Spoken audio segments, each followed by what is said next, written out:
Welcome, everyone, to another edition of Stepping Up to the Plate. So glad you could join us. I'm your host, Michael Vega. And can you feel it? Can you sense it? It's that time of year again. Yes, indeed. It's football season. You know what? And everything's ramping up here in Milton. The Wildcats are gearing up for the start of the season, which will be this Friday at Scituate. The college football season is in full swing. Already some unbelievable upsets. Colorado Buffaloes winning their first game with Deion Sanders. Unbelievable, that story. And then, of course, in the ACC, Florida State with an unbelievable win against LSU. A beatdown, a smackdown, in that game. And then, of course, the shocker of all shockers, Duke beating Clemson. They're in Durham. And with what Coach Mike Elko described as a Cameron kind of atmosphere, it was crazy there. It was. But we start. And then, of course, the Patriots getting ready to start their season here against the Philadelphia Eagles in a game in which they will honor Tom Brady. We'll discuss that. But first, let's give a bit of a shout out to the Milton Wildcats under Coach Steve Dembowski. They wrapped up their preseason schedule, you could say, with a scrimmage against Stoughton. And there was some pretty interesting performances there. We were wondering, who was going to step in for quarterback Owen McHugh, and Patrick Miller did a great job of that, and he's stepping into the fray there. Jack Finnegan, who would replace him? And I'll tell you, Luke Hartford, number 6, looked every bit as capable and every bit as dangerous and every bit as shifty and fast as Jack Finnegan. He scored on a big touchdown run, darting between the tackles and then outrunning everyone on what looked to be a 65-yard touchdown run. Then the defense looked pretty formidable as well.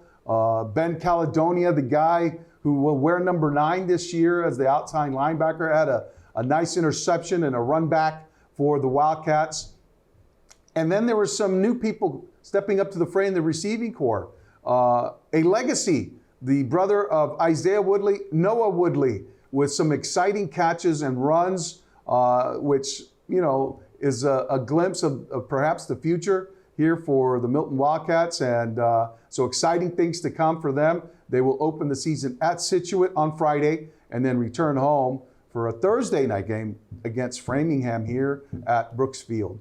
And happy to be joined now by my main man, Al Prizzuti. Al, are you excited? Are you excited about the Super Bowl? And we'll talk about the Super Bowl. Listen to me. I'm talking about the Super Bowl already.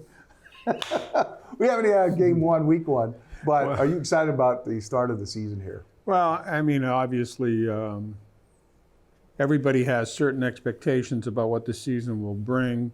I think it's a little, I was reading this the other day, and I kind of agree with it. It's a little unfortunate that they're going to have Tom Brady Day when they play the Philadelphia Eagles, because I think the Eagles are going to be a pretty big favorite to win the game, although it is in Foxborough. But you never know. You never know. I think. What are you excited to see out of this Patriots team? Well, I think Mac Jones is going to be the key here because he had a pretty good first season and a not so good second season. He's got a new offensive coach, if you want to call O'Brien the coach. Yeah, Bill O'Brien. So what I hear is that O'Brien brings to Jones a couple of things. One, an Alabama influence. Yeah. 2, he's been a head coach in Houston and other places, so the guy knows what needs to get done. So I think that's a good thing for Jones. I'm not sure Jones still has all the guns or necessary receivers that he needs. Right. Although I think they're in better position in backfield this year with No doubt. No know, doubt. They in with the, Elliott the acquisition of Ezekiel Elliott was key. I think they were looking at Dalvin Cook as well, who wound up going to the Jets. There was some trepidation about losing DeAndre Hopkins to the Titans when they were like, I guess, in the ballpark with him. But, you know, you still have Juju Smith-Schuster, Devontae Parker, Kendrick Bourne, capable receivers there. I think the big question for the Pats is going to be the offensive line. Yes. It's still, and there, Ezekiel Elliott's going to help because he's a blocker. Right. And that can help a little. Well, but, he's it's a also big question. He's also going to be, I think, a big factor on third down as a receiving running back because he'll be able to check down to him. And my thought is that they're probably going to have to rely upon a short to intermediate passing scheme at the outset. There won't be a lot of deep shots because if you do, you expose him to the pass rush. And you don't want to do that. You want to be able to get the ball out of his hands quickly, get it into your playmakers, let them get yards after catch. And you know what? That's what they did in Alabama. That's what they did in Alabama. They wouldn't take their shots unless they had a defense on its heels. Well, I think you have to play to Jones's strengths. I mean, he's a drop-back quarterback. He's not a scrambler. Although, you know, picking up what's his name, Castle, the quarterback. Corral. Corral. Matt Corral. Yeah. He's a scrambler. He is. I think he is an insurance policy. Well, you know what? If Jones doesn't start out real well, I could see using Corral in certain situations in every game. But then you have the same situation as you did a year ago with him looking over his shoulder at Zappy. But in a different type of Zappy, meaning he wasn't doing very well. They put Zappy in there and Zappy did well. I'm talking about a situation that might require you got a team that blitzes fairly well.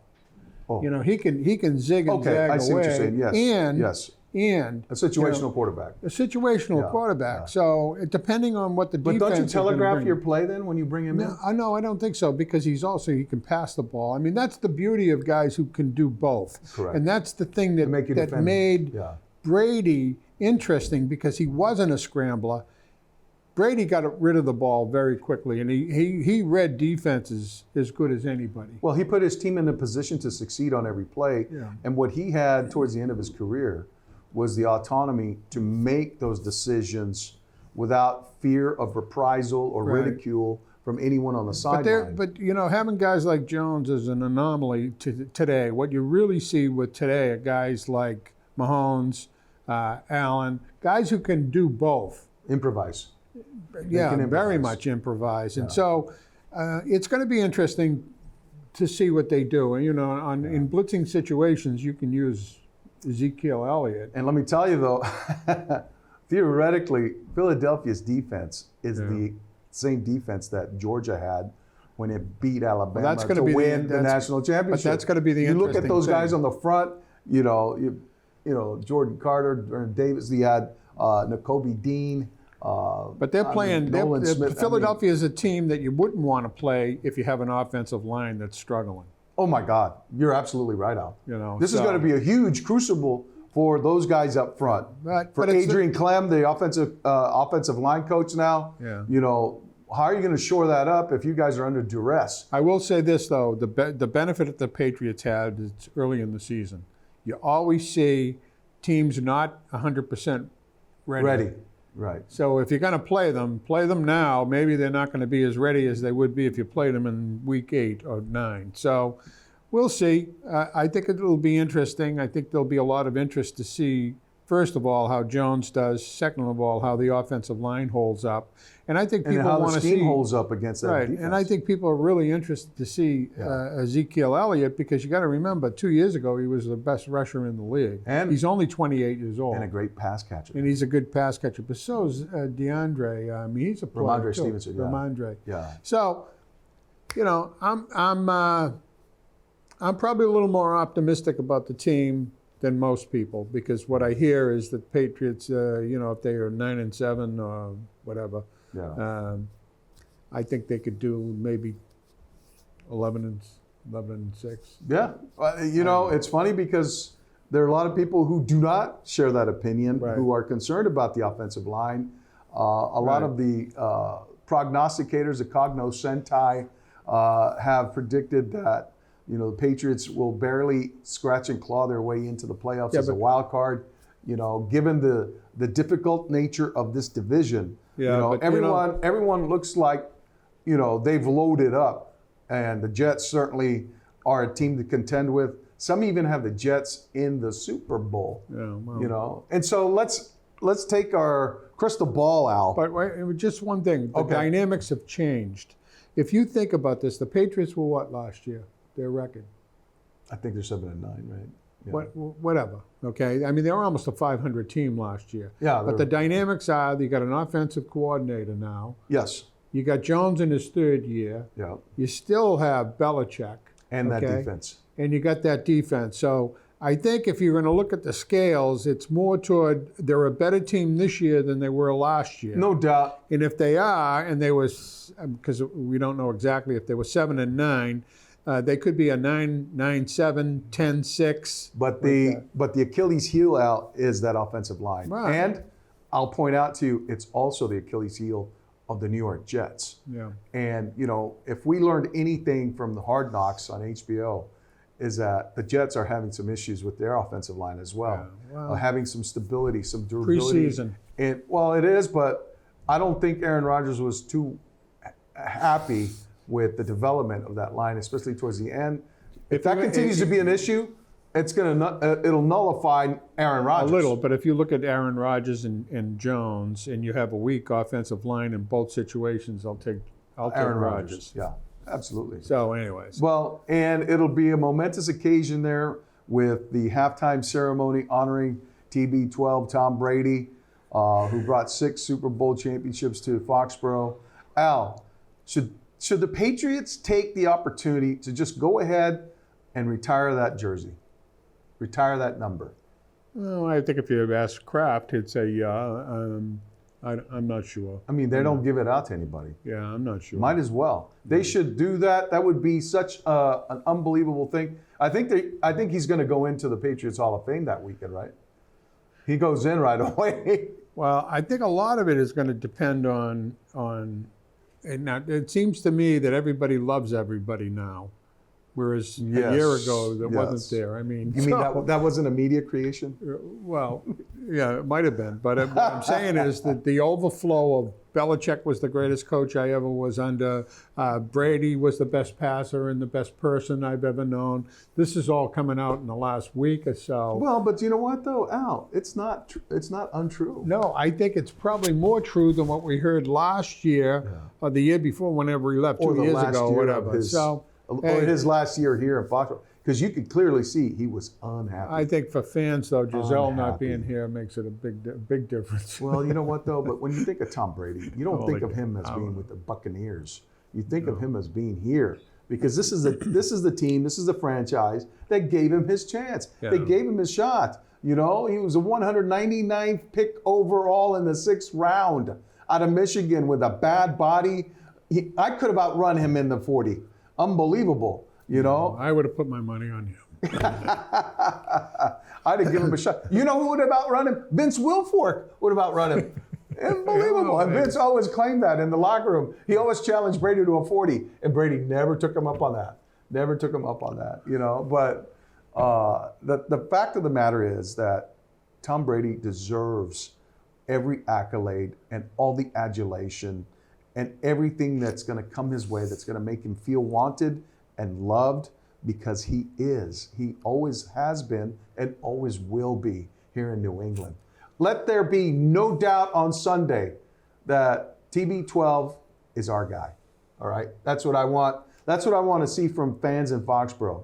Let there be no doubt. Let him leave here with absolutely no doubt about the fact that he's still well loved here and well respected. I mean, there's no way that he won't be. I mean, the fans love him. They always have. But there's some people, there are pockets of people that still hold a grudge against him because he left, and he won a Super Bowl elsewhere. No, I think the situation was a little different with him leaving than in other situations like a Mookie Betts. I mean, that's a little different where you lose a guy in the prime of his career with 10 more years to go and losing Brady at 45. It's a little different. Right. But anyways, I think... Great segue to the Red Sox there, Al, with, the Red Sox right now floundering. They are floundering. 4.5 games still behind in the wild card for the third wild card. And they had a prime opportunity last night in Tampa. Tampa was trying to present them the game, was trying to give it to them. And many times it seemed like they were going to seize upon it. But Brandon Lau, that Sox killer, came up with a walk-off homer in the 11th against Kenley Jansen. And, the thing that I thought about was, why didn't the Sox go all in when they were playing the Astros and they were like right there? They were up. And they had a chance to really make some headway because everyone else had lost but they capitulated, it seemed like. And they left this kid a call up from Worcester, Kyle Barraclough, in the game to get just absolutely obliterated. And it was embarrassing. And you know what? I think that was Cora sending a shot across the bow of Chaim Bloom, is that this is your doing. That I have no arms here because of you. Yeah, well, you know what? I watched this team last night. They won the night before.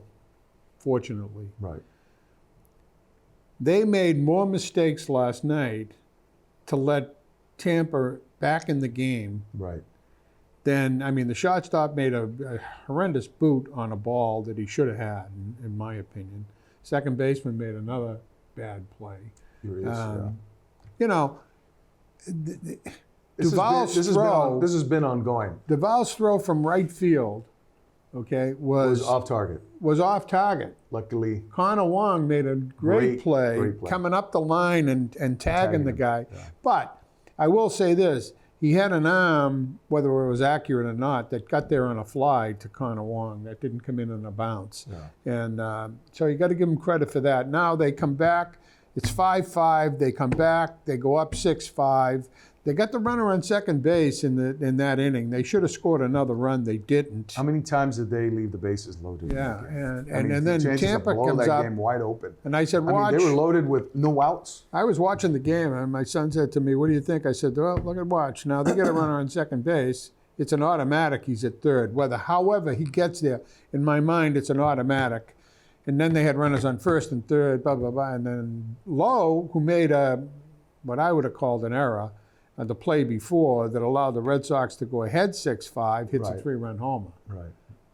Poetic justice. You knew what was going to happen. As soon as he stepped into the plate, you said, well, this is the way you make up for a mistake that you made in the field. Karma. Red Sox never do. Yeah. No, not this team.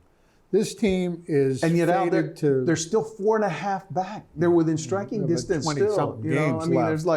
There's it's a fool's errands really right now. Well, if there was only one team in front of them, I would say maybe. Seattle? If there was only one. There's two. Yeah, there's two. But the thing is that Toronto is floundering right now. Yeah. They're like spiraling. They're I think in a tailspin. The Sox are stuck, I think where they are. They're stuck there. Mm-hmm. And no amount of injection of youth from the minor league system, exciting players coming up. What they need are arms right now. They need rested arms. Yeah, I understand that. But, Sale pitched a good game the other night. He pitched a fairly decent game. Taylor, what's his name? Houck? Tanner Houck. Tanner. He pitched a fairly decent game. What they're really losing here, their relief pitching has been so-so lately. Yeah. And that's costing. And their defense stinks. It's been they're a Woo Sox ongoing team. issue. Yeah, and I will say this. I will say I made a mistake on Tristan Casas because I thought maybe I was right. I think I was right in that the first couple of months he didn't belong in the lineup.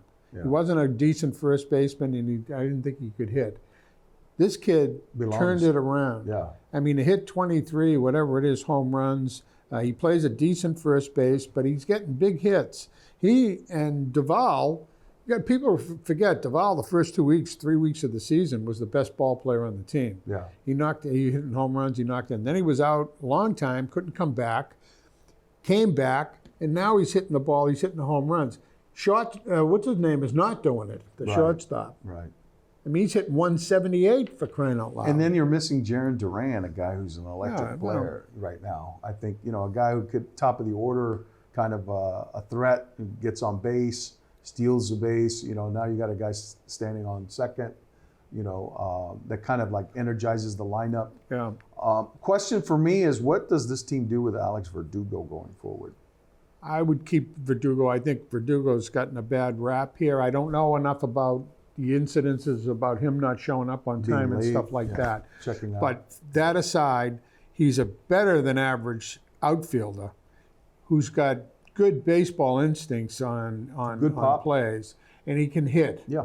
And when he's on fire, he can carry a team for a while. I mean, he's kind of a streak hitter, but he's still hitting like 280 or somewhere in that range, which is not bad. I'd like to see him hit for a little more power, but I think they'd make a mistake getting rid of him. Two guys, and here are two guys I think they should keep right now: Justin Turner, Adam Duvall. Yeah. If you're not going to pay, if you're not going to go after Ohtani, which is like pie in the sky right now, pay these guys because they've been productive. Yeah. They've been the guys that have really driven this team, and kept them in the mix. I would say this: Justin Turner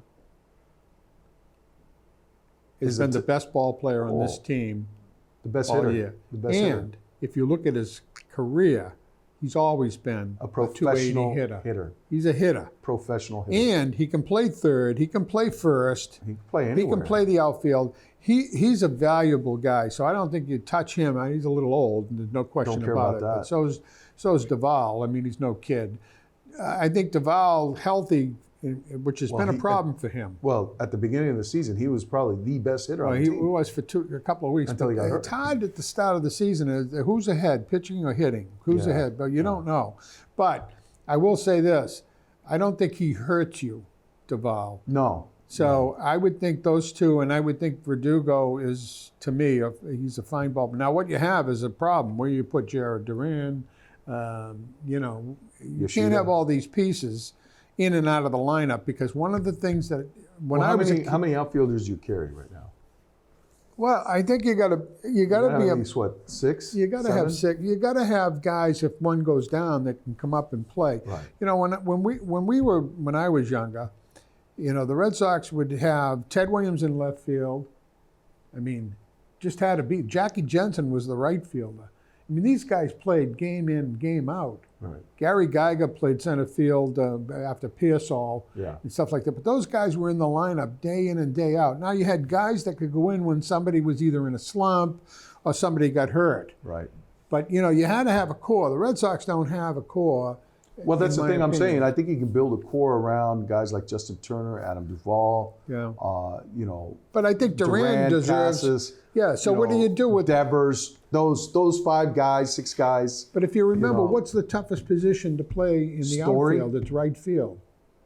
Oh, at Fenway? Yeah. No doubt. Okay, so then you've got. Well, I think center field too has got a little bit of a. Well, if you got a great center fielder, he can help both the right fielder and the left fielder. Left field's no joke either. I mean, it's like playing outfield at Fenway is a multi-layered experience for those guys. Let me put it this way. I'm the guy that I thought was the greatest ball player ever. So Ted Williams was not a great left fielder. Outfielder, no. And Jim Rice was not a great left fielder. Kyle Yastrzemski was not Kyle Yastrzemski probably was a better left fielder. Freddie Lynn? Freddie Lynn was a center fielder. Center fielder, but I mean, he had to cover a little bit. Freddie Lynn was the best center fielder after Jimmy Pearsall I saw. What? No, Jackie Bradley Jr.? Hall of Famer. You have to take him out of the Hall of Fame. But I think Verdugo got to get some credit here in terms of what he can accomplish. Yeah. And he's not that old. I think he's 27, 28 years old. I mean, he's a good right fielder and he can hit. And he's a lefty. Yeah. So you got to have some balance in your lineup against pitching that, they're going to throw mostly righties at you. Yeah, well, we shall see how the Red Sox fare here as they reach the final stretch of the regular season, whether they'll make it to the playoffs. If they do, there'll be nothing short of a small miracle. Well, they won't make it. Yeah, it's funny. They're losing my attention rapidly, but. Well, I'll tell you how much they lost my attention is that they're like a in-between sets at the U.S. Open. U.S. Open. Yes. So I watch the U.S. Open, and then in between, when they go to commercial, I shoot over to see if the Red Sox have lost another. How badly they're losing. Yeah. No, but I'll tell you what, Al, that you bring it up, the U.S. Open, it's become that tradition now, the Labor Day weekend in New York, and it's great to see how, that tournament has kind of energized crowd, energized play.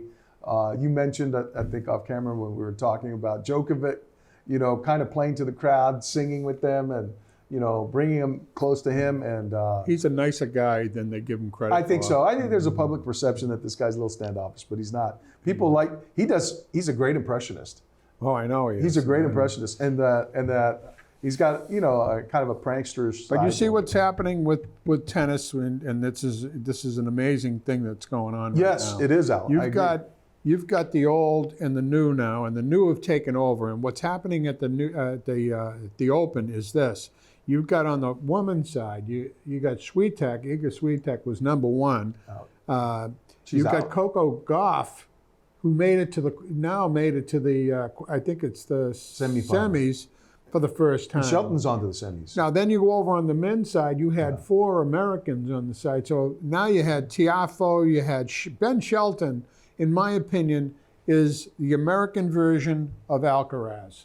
They hit hard, they got big serves, they go for everything. Athletic. They're very, very entertaining to watch. So I think this new wave of players is bringing different people. If you looked into the stands last night to see who was watching. Oh my God! Look at the stands. They got Jimmy Butler, who was there probably to see Tiafoe or Shelton and whatever Coco reason Gauff. there. Coco Gauff. Yeah. You've got all of this energy coming around the young guys, the 4 or 5 Americans on the men's side that are getting into semi-quarter like that. So I think it's an interesting Al, it thing is to an see. interesting time. I mean, in terms of the game and the evolution of it, the changing of the guard. I think that the thing that you just brought up is the American emergence, the emergence of American players on both the men's and women's side. Madison Keys, Pegula, Coco Gauff, all of these women now are like elevating the game, from the American side. And on the men's side, people are getting excited now.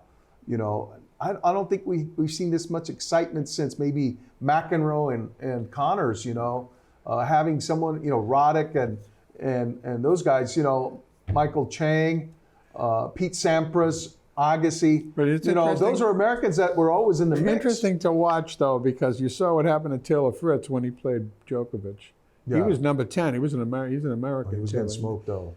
Yeah, you go up against a guy who's 36 years old and plays better in the 4th and 5th set than he does in the first set in humid 90-degree weather. Al. Oh, my God. Those poor guys, they look like they were playing on top of griddle. I mean, the way they were coming off, when they were coming off, they were like, just, they looked like they came from the, Tiafoe said he had, I think, 14 shirts that he had in his bag because he kept changing his shirt. Yeah. And Ben Shelton walked off the court, came back with a different, uniform. I mean, it's not easy to play in that type of an environment. You got to hydrate, electrolytes. And the other eagerly anticipated event of the year, the Ryder Cup, Al. We got a minute here. Your thoughts about, the Ryder Cup in Italia, in Roma. It's going to be interesting to see, the course itself in Rome. I think the Americans' team isn't as strong as I was hoping. I mean, you got some guys in there that are playing poorly that probably shouldn't be in there, like Justin Thomas. Yeah. But it'll be fun to watch. I think what this ends for me, with the Ryder Cup, you've got the start of the football season, you've got the U.S. Open, now the NHL. Yeah. I mean, they'll be going to training camp shortly. Yes. So it'll be interesting to see what the Bruins put out there for a team, because it's a big difference from where they were last year. Well, we'll wait for the start of the football season before we start talking about hockey here. All righty, everybody, that's going to do it for us. Thank you very much for spending your time with us. We invite you to get out to Brooks Field to support the Milton High Wildcats, and look forward to seeing you back here on Stepping Up to the Plate. Take care, everybody.